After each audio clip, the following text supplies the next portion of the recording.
tere, kallid tennisesõbrad!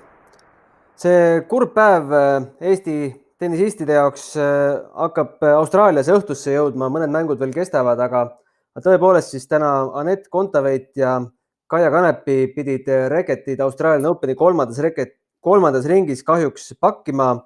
Kaia kaotas settidega 1-2 Donna Vekicile ja Anett Kontaveit siis peaväljakul õhtuse programmi esimeses mängus Shelby Rogersile 4-6, 3-6.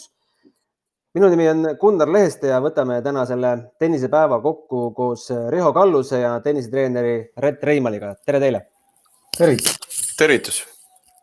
No alustame Kaia mängust pihta. Ma usun, et te mõlemad öösel olite üleval kuskil 3-4 vahel see mäng hakkas. Kaotusnumbrid siis 7-5, 6-7, 4-6.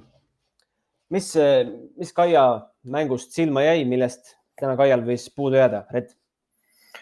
No ütleme nii, et mis puudu jäi, raske nüüd kohe otseselt öelda, et mis nüüd nagu päris otsustavaks sai, aga tegemist oli hästi sellise ühtlase ja võitlusliku vastasega, kes tegelikult jätab väga-väga sellise soliidse mulje, et tal selgelt nõrka kohta ei olnud.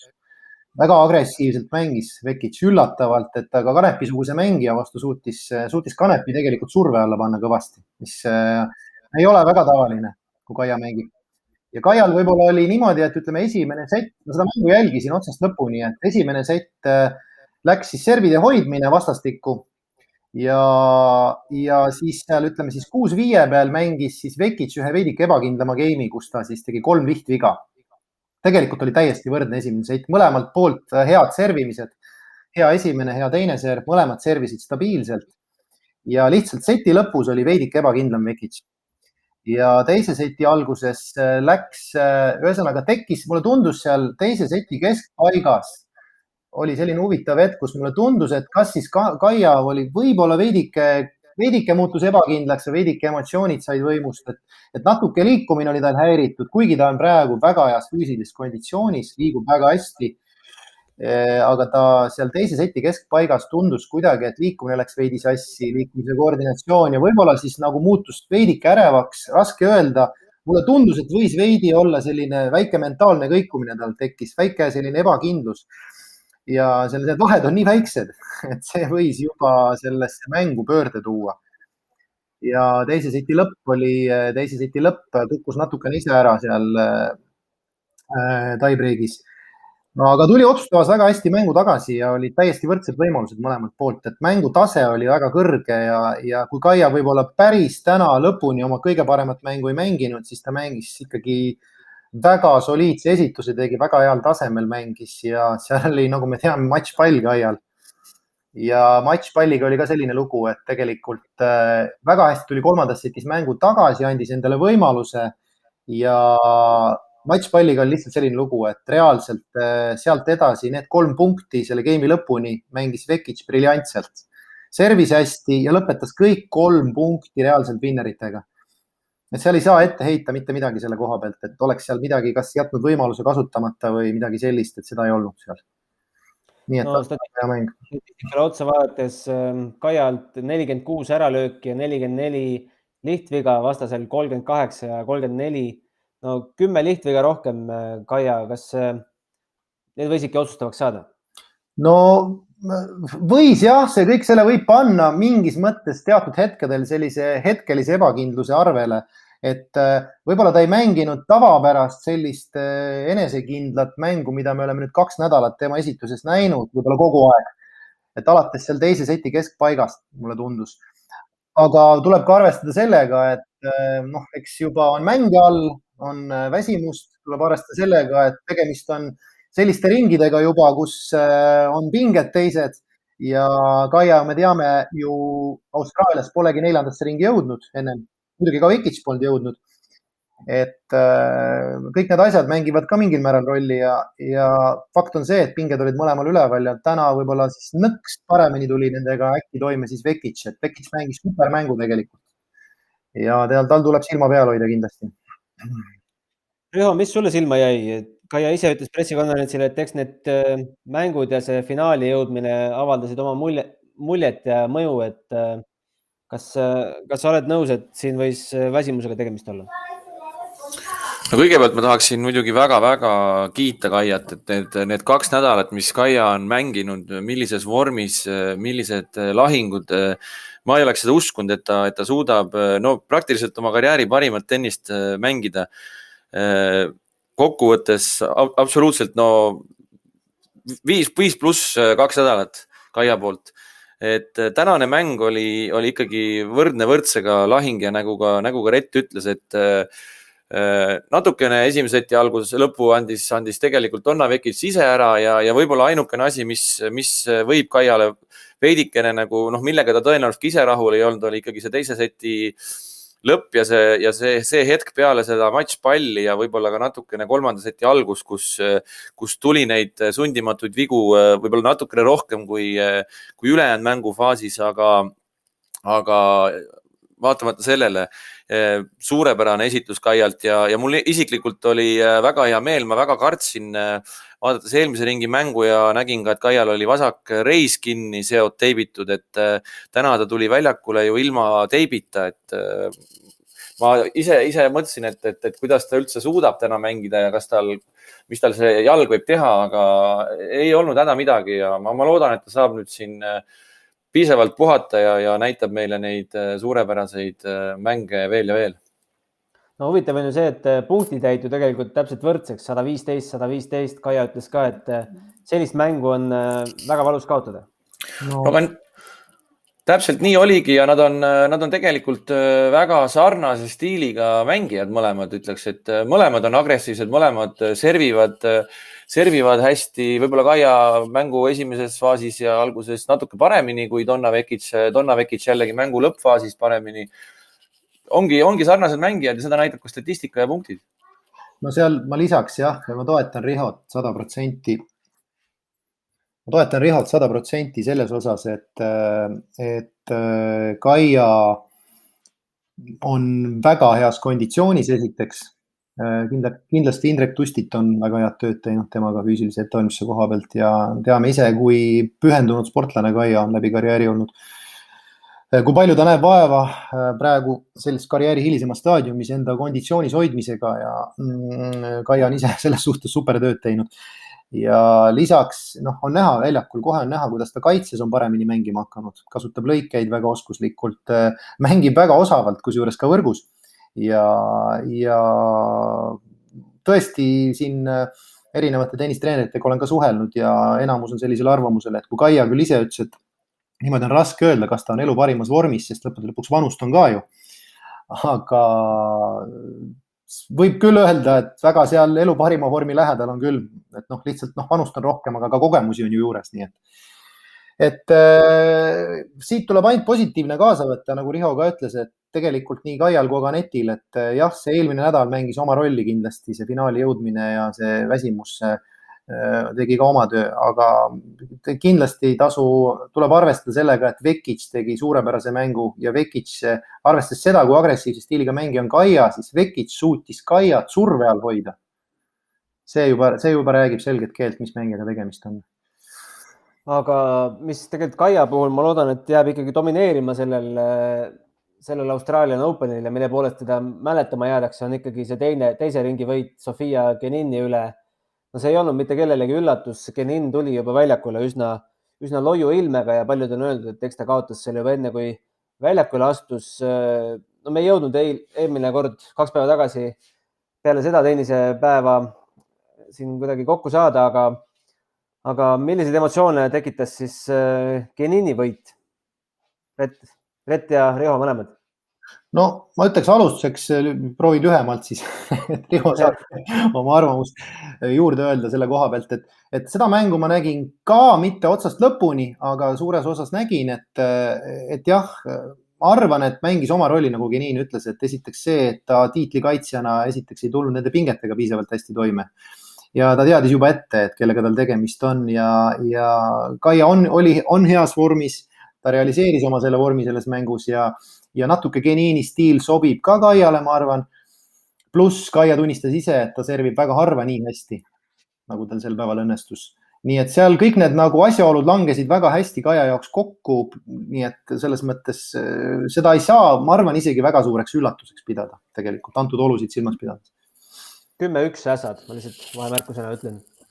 Jah, mina vaatasin ka selle mängu algusest lõpuni ära ja need on kaks täiesti erinevat mängu kahtlemata, sest et matš Sofia Kenini vastu oli selline, kus praktiliselt mängus ei olnudki sellist hetke, kus Kaia oleks tõeliselt lasknud Sofia Kenini üldse mängu, et oleks sellist, midagi sellist tekkinud, kus oleks võrdne moment kas või olnud, et see oli ikkagi väga tennise mõistes ikkagi teerulliga ülesõitmismäng, et praktiliselt matši algusest kuni matši lõpuni.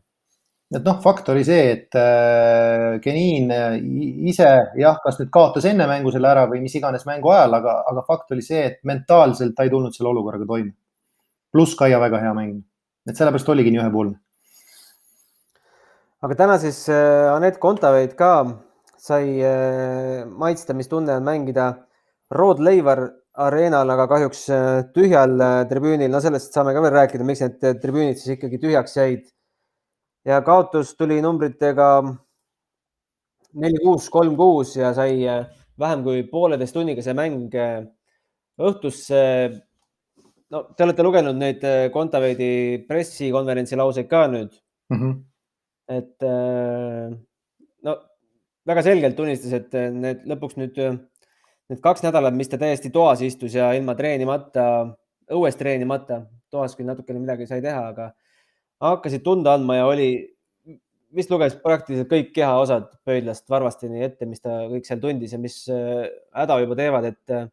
Ja huvitav statistiline fakt, ma ise seda ei teadnudki, et umbes 20 naisest, kes sellel Champions Trophy turniiril olid sunnitud osalema ja ehk siis istusid selles rangemas karantiinis vangis, nendest on Australian Openi 4. ringi jõudnud ainult 1. Kuidas, alustame seekord Rihost, et kuidas sa sellele kaotusele otsa vaatad? Ka loomulikult tubli turniir, nagu võib öelda. Jaa, absoluutselt. Mul tuleb meelde ikkagi see Aneti esimene mäng peale nii-öelda puurist väljapääsemist McHale'i vastu ja seda mängu ma vaatasin küll äärmiselt positiivse emotsiooni andis, kuidas Kaia või Anett hoidis seal ikka vastast väga tule all ja näha oli kuidagi, et tundis ennast äärmiselt hästi, et lõpuks ometi saab tennist mängida. Et see oli fantastiliselt hea mäng, võib-olla kõige parem esitus isegi kõikidest nendest mängudest, mis ta nüüd teinud on selle 2 nädala jooksul. Aga no, muidugi seal oli veel teisigi momente, aga sellele kaotusele võib-olla minu arvates ei ole nii raske otsa vaadata, sest vastane, kes teisel pool võrku oli täna lihtsalt parem ja siin ei olegi midagi teha. Anett ka ise seda pressikonverentsil tunnistas, loomulikult konditsioon ja võib-olla oleks võinud siit ja sealt paremini olla. Ta ütles ka, et servida oli natuke raske. Eks sellise mitme matši pealt tekivad ka teatavad võib-olla ka lihaspasmid, et õlg ei ole enam nii lahti ja ei saa nii hästi pallile hoogu anda, mida ka Anett ise mainis. Aga jah, võib-olla kui vaadata neid numbreid, et 4-1 oled ees, tahaks ju selle seti ikkagi juba kätte saada, et see on üsna lähedal. Aga siin ei saa Anettile midagi väga pahaks panna. Pigem tahaks väga kiita Shelby Rogersit ja mäletame ju, et seesama tüdruk ju alles augustikuus alistas Serena Williamsi enda. Ja see Serena Williams, kes praegu mängib tennist, on midagi hoopis muud, kui ta oli siin aasta-paar tagasi. Et Serena Williams on praegu ka väga heas vormis ja võib siin minna ka täiesti lõpuni välja. Et ma usun, et selles mõttes seda kaotust võib-olla ei ole niivõrd raske vastu võtta Anetil täna kui võib-olla Kaial oma kaotust. Nõus täitsa. Et seal pressikonverentsil kuuldus ka see, et nagu oli ka väljaku pealt näha, et eks see väsimus seal sees mängis rolli ja seesama kangus, sest et tegelikkuses, nagu Anett ütles, et ta pääses juhtima tegelikult mitte niivõrd väga hea enda mängu tõttu, vaid läbi selle, et Rogers alustas natukene ebakindlalt, tegi lihtvigu veidi rohkem. Ja niipea kui Rogers mängu käima sai, oli Anett väga tõsistes raskustes ja pidi rohkem kaitses mängima. ja oli ka näha Aneti löökidest, et ütleme, kui see tagakäsi, eriti tagakäsi mööda joont agressiivselt, seal lendas pall hästi ja sügavalt ja sai päris palju punkte, siis eeskäe poole pealt oligi tunda, et võib-olla seesama kangus lihastes ja kõik see, et see pall jäi pidevalt natuke lühikeseks, natukene aeglaseks, natuke oli see löök kange, sellist lõtvust tavapärast, nagu me oleme rohkem Anetil näinud, ei olnud nii palju. Ja kui Rodgersi vastu pall jääb lühemaks pidevalt, siis tahes-tahtmata oli ta sunnitud väga palju kaitses mängima ja seesama servi teema ka, et see servi tavusprotsent nii hea täna ei olnud, nii et aga ta võitles ja mina tooks esile veel Aneti eelmise ringi võidu Watsoni vastu, kus mulle väga meeldis tema see mentaalne pool, just see võitluslikkus ja see võimekus peale seda esimese seti kaotust tulla välja, kus ta oli ka 3-0, 4-1 ees ja oli tiebreakis 5-2 ees, kus ütleme, Watson pani sisuliselt hullu 5-2 peal, sai selle punkti kätte, et oleks 6-2 Anetile tulnud ja Anet kaotas suht õnnetult esimese seti, aga võitles suurepäraselt nagu mängu tagasi ennast. Et kõik see kokku, need 2 nädalat, siis kindlasti paneks raudselt hinde 5, nii et siin ei ole üldse mingit küsimust, et ja loodetavasti nii Kaia kui Anet saavad ütleme siis eelseisvaks hooajaks saavad siit siukse hea positiivse laengu nendest 2 turniirist, ma loodan. No eelseisvast hooajast rääkides, siis Kaia ütles, et tema ilmselt tuleb alles märtsi lõpus Miami Openil areenile, et tema on ka Dohasse ja Dubaisse üles antud igaks juhuks, sest ta ei teadnud, mis tal see ranking siin nüüd nendel nädalatel teeb, aga tundub, et laseb otse minna Miamisse ja tema vanuse juures on vast arusaadav ka, et ta neid turniire rohkem valib, see ei ole mingi uudis. Anet siis pressikonverentsil ütles, et Dubai ja Doha on tema graafikus, kui neid just edasi ei lükata, et eks nad kõik elavad siin päev korraga, sest ei ole ju teada, mis see viirus maailmas teeb ja kuhu lubab lennuki peale astuda ja kust maha ja kuhu sa pead jälle karantiini jääma, aga mul tekkis Aneti pressikonverentsi vaadates selline mõte, et kas see tennis see aasta hakkabki nüüd selline olema, et satud viirusekandjaga ühte lennukisse ja on su saatus nagu otsustatud? Ma kuulsin Aneti sealt pressikonverentsilt vist sellist nagu Aneti fraasi, et lugesid? Jah, lugesin, tähendab, vabandust. et ühesõnaga ta ütles, et ta ei tahaks enam sellisesse olukorda sattuda. Et ta põhimõtteliselt peab istuma karantiinis, et see on erakordselt nagu keeruline situatsioon, et tippsportlase jaoks on see pluss vigastusohtlik, pluss igasugused muud momendid on seal juures. Et tema proovib seda edaspidi igal juhul vältida. Kui välditav see on ise küsimus.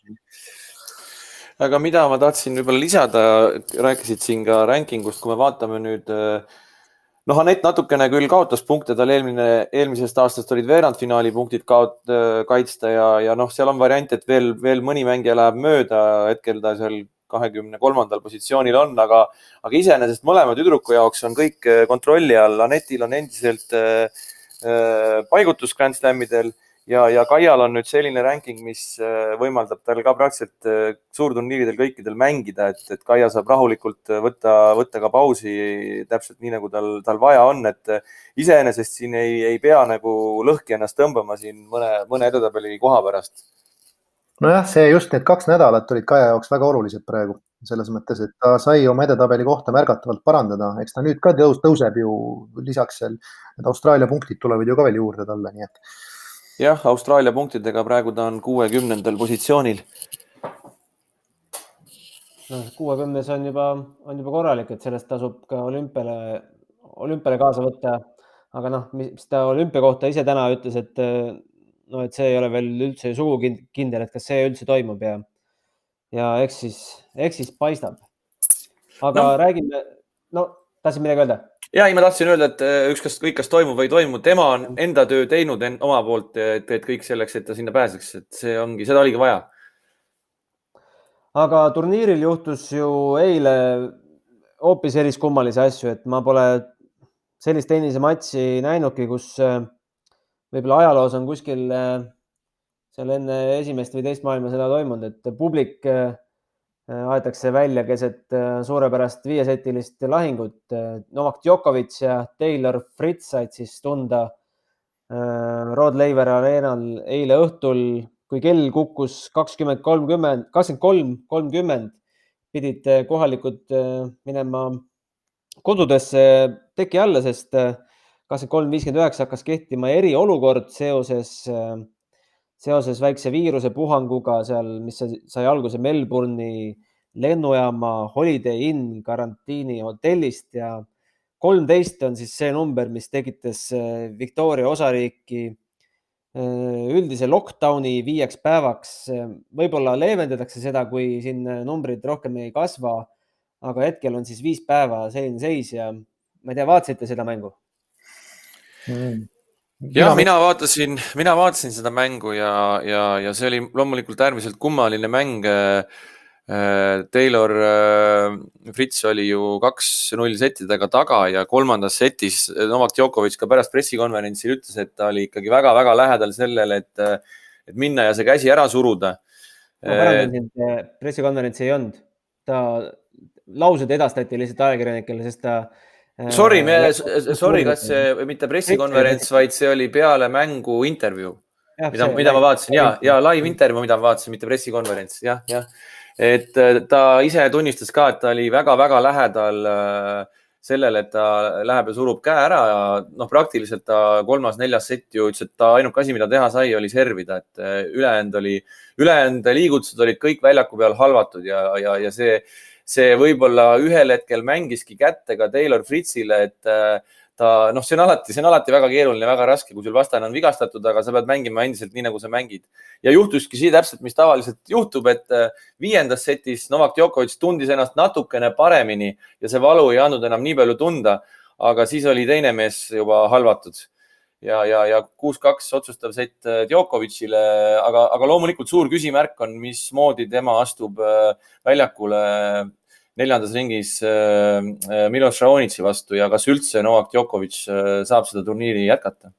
Ma vahendan teile uudiseid, võib-olla te ei ole veel lugenud Eurospordist, just nägin pealkirja, et täna see trenni jättis vahele, läheb täna veel uuringutele või juba käis ära, igatahes ta ootab uuringu tulemusi ja siis langetada otsus.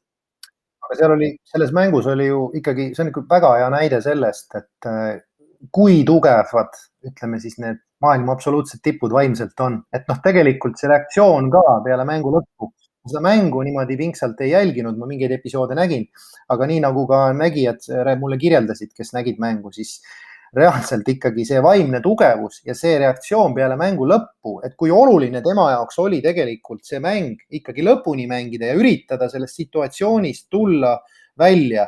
Et see on tegelikult meeletu test ja ta oli nagu Grand Slami võitja peale seda mängu. Et see on tegelikult ühe sportlase, tippsportlase jaoks kõige suurem väljakutse, üks suuremaid väljakutseid üldse, mille ta suutis ületada tegelikult. Nii et see on nagu hea näide ka noorsportlastele. Et nagu ei ole sellist olukorda, kust ei ole võimalik välja tulla tegelikult. Ega nüüd kõik ootavad pikki silmi, mis Djokovic teeb. Julgete praegu öelda, et kui ta nüüd ikkagi tuleb läbi kuidagi vigastuse siia mängu tagasi, et kas ta on endiselt selle turniiri suur favoriit? Enam mitte kindlasti, ma arvan. Ma ikkagi isegi enne turniiri oleks ikkagi sellesse nii-öelda favoriitide, praktiliselt peaaegu õrnalt favoriit, aga tegelikult ikkagi Rafael Nadal ja Danil Medvedev praktiliselt ühel pulgal Djokoviciga ja nüüd on kindlasti nendel kahel mehel see favoriidi koormat natuke rohkem kanda kui Novak Djokovicil.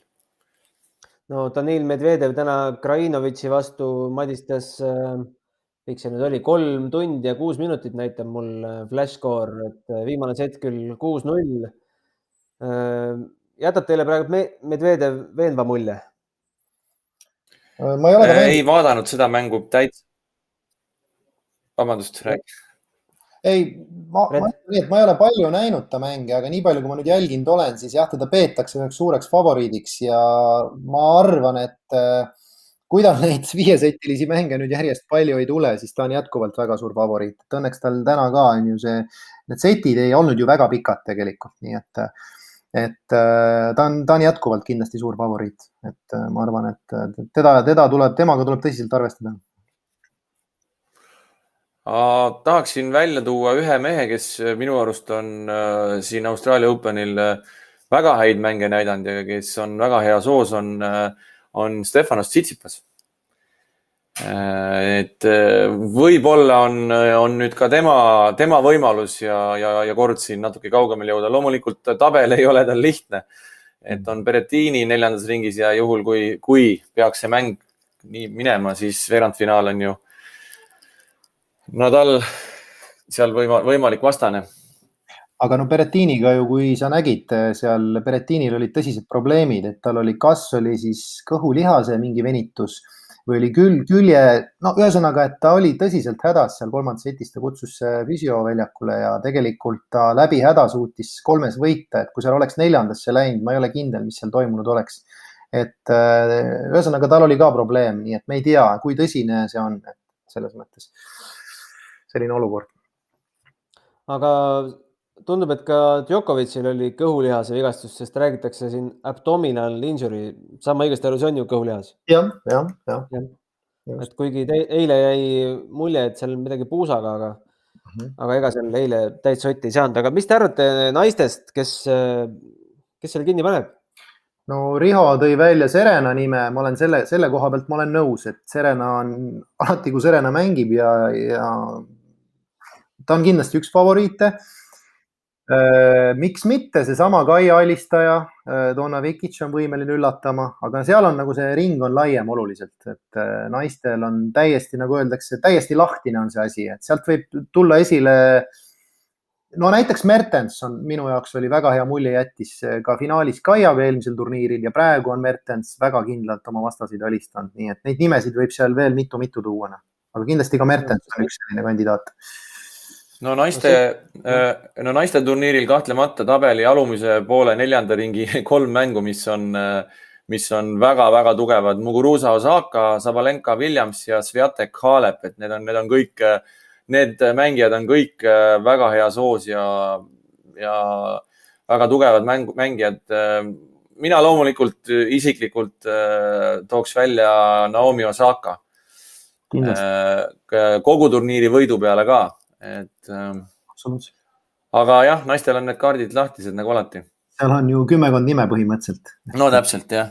Et võib-olla meil on, kas meil on potentsiaalselt palju, meil võib olla veel siin uusi Grand Slami võitjaid. Oi, siin need on küll, kes siin pole veel võitnud. Nii et äkki me saame jälle uue Grand Slami võitja. Sihhil on puudu, Vondro Uussoval on puudu. Oi. Naistest veel Rogersil on puudu Muhova, Pegula, Svitolina, Vekic, Brady. Näiteks seesama Muhova mängis ju väga-väga hea mängu täna Pliskovaga, et ta ju võitis esimese, oli teises 5-0 taga ja võitis teise seti. Nii et jällegi Muhova on järgmine kandidaat, võib öelda. Ja Anetil on ka ju kogemused Muhova vastu, et kui peeti suureks üllatajaks teda Aneti vastu siin French Openil ja pärast ka Wimbledonis ju mängisid 2 Grand Slami järjest, siis täna ma arvan, keegi ei üllatu enam, kui Muhova väga kaugele joob selle turniiri. Ma vaatan, et Pliskova on selles mängus teinud 10 topeltviga. Ma ei ole kursis, kas see on tema puhul tavaline, pigem arvan, et mitte. Jah, niimoodi on raske öelda praegu, aga jah, et... Noh, jah, 10 vist on palju isegi siis, kui sa väga palju ässasid lööd ja võib-olla 10 on juba päris palju. 6 ässa. Jah, aga üks huvitav vastasseis loomulikult Shelby Rogers ja Ashley Barty. Et väga huvitav on näha, kuidas see Shelby Rogers nüüd edasi suudab seda turniiri mängida ja kui ta niimoodi mängib, nagu ta täna mängis Aneti vastu, siis see tüdruk võib ka siit minna veel edasi.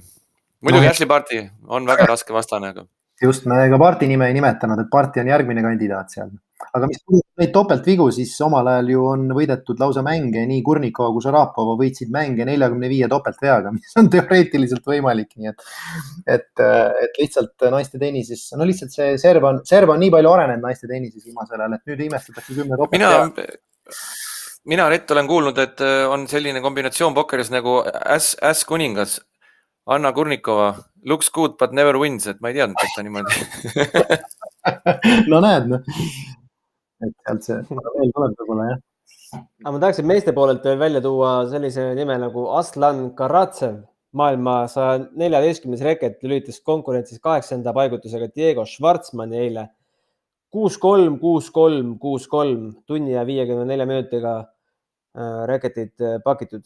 No ja ring varem ju oli 6-0, 6-1, 6-0 Jegor Gerassimovi vastu, nii et noh, selles mõttes ütleme, et tal tabeli poolest ühtpidi võib ju öelda, et kuna ta ise ei ole asetatud mängija, siis ta sai esimesed 2 ringi sai sellised üsna head mängitavad vastased endale, on ju.